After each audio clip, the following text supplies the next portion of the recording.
Hi everybody, we're back here at Peoria Nissan. I'm John Vance, where we're stuck on the roof here at 9151 West Bell Road. And with me is Gayle and Dr. Foote, and this is a continuation of our previous segment. And we talked a lot about UV damage and protecting ourselves from ultraviolet rays. And they did a real neat little thing, and I mean, I don't know if I like the results necessarily, but they took a photo of my face and kind of, what would you call that? It's an ultraviolet camera that uses filtered ultraviolet light in order to show damage that you can't see on the surface of the skin. This is not diagnostic, but what it does show is areas where you can see sun damage. And the sun damage will show up as the darker spots, more like deep patches of freckling. So you can see on John's face that he has actually more spots here of sun damage, some here, some across his nose, down the chin, and this is real common that he has it on the driving side of your face, because when we're driving you have more exposure through the glass, especially if you don't have protection on your car. And so that's just pretty typical of seeing that you've had some exposure over your life. So now let's go into the next segment, right? That's a good lead into it, I think. Let's talk about protecting ourselves to where we're not getting this kind of skin damage. Right. You know, we like to take several approaches to protecting ourselves in the sun. One of them is avoiding the peak hours. You have your UV index meter over there. You'll be able to see the peak hours are usually here in Arizona before 10 in the morning, after 4 in the afternoon are the light hours, and between those hours of 10 and 4 are the peak hours, when the sun exposure is the strongest.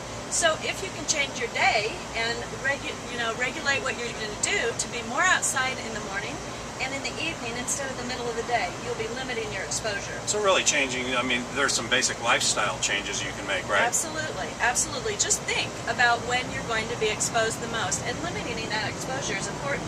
Then the other step we have is to protect yourself from that UV when you're out in it. So one of the things we do and we rely on is sunscreen. Some things that you want to be looking for in a sunscreen is that it has a sun protection factor of at least 15. In fact, the American Academy of Dermatology has just switched it to 30. And we really want to know that we're using a sunscreen that's broad spectrum. It has a UVA and UVB protection. But the important thing is how you put it on. Oh God, this is going to be fun. So we're going to use John as an example here. This is an easy rule that we use with kids. It's called 1 finger, 2 fingers, and I'll tell you about that. We say 1 finger, 2 fingers helps you to know how much sunscreen to use from your head to your toes. 1 finger, arms, head and neck. 2 fingers, legs, chest, and back. Now what that means is you put 1 full finger full on each arm and on your face and your neck, ears, and then 2 fingers full on each of your legs, your chest, and your back if you're going to be out. So let's see what that really looks like, because that's the amount that the SPF is tested for. It's that amount of sunscreen, and most people don't use enough sunscreen. If they're using that for protection, they need to use enough. So let's see if you were to put 1 finger full. All right. That's about a half a teaspoon, and that goes on an arm. Yeah. Yep. On your arm. I know. Holy cow, we're going to keep this clean. And the easiest thing is to put on your sunscreen before you get dressed in the morning, because then you avoid having it get messed up in your shirt and your watch and all that. And it's a good thing to teach kids to put on sunscreen right before they're getting ready in the morning. And then the thing about sunscreen and sunblocks is that you need to use it again. This does not last you all day. You need to be able to use it about every 2 hours, because you sweat it off and rub it off. Now you can let it soak in. Okay. There you go, and it'll soak in, and it stays white for a little bit, and then in 20 minutes, which is 20 to 30 minutes, that's when it's protecting you. So right now, you're not going to be protected by the sunscreen. It's not until it's activated. And it should have a blocking agent like a mineral, like titanium dioxide and zinc oxide.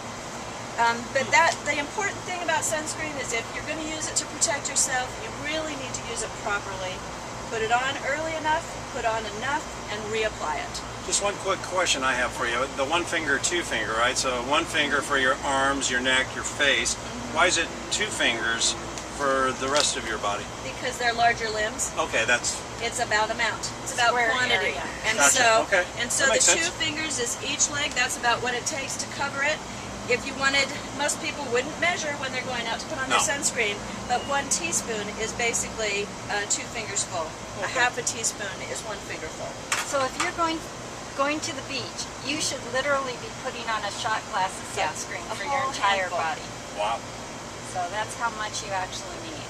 But then sunscreen, especially with kids, might be difficult to use all the time. So then we use clothing as another way of protecting and being in the shade, using a hat with a wide brim, which we have over there, So you don't get a and red neck. sunglasses. So I don't get a redneck? Yeah. Are you making Go fun over of here. me because of my country music, or?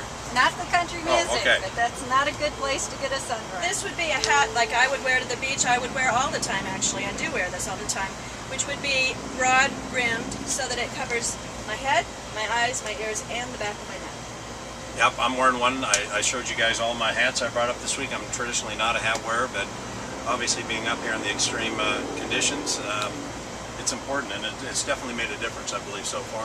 And the third thing with that ACE, avoidance, cover up, is our examination. You need to know what your skin looks like, and if you have new spots, spots that are changing, things that itch, things that look discolored, they're not all one color, they're not perfectly round, those are the times you need to go to dermatologists and say, you know, I'm worried about this spot. It wasn't here before, or 3 months ago it looked completely different, and get an expert to really take care of it for you. Dr. Foote, thank you so much for Thank coming. you. I'm not kidding you. It's been great education. Gayle, real pleasure to meet you, and thanks for everything that you did. I mean, I can tell you, I certainly got an education out of it. I will post the UV index on our website and on our Facebook social site as well as we continue throughout the week. Again, I'm John Vance, stuck on the roof here at Peoria Nissan at 9151 West Bell Road in Peoria. Visit us online. Check out our daily specials at stuckontheroof.com. Thank you very much.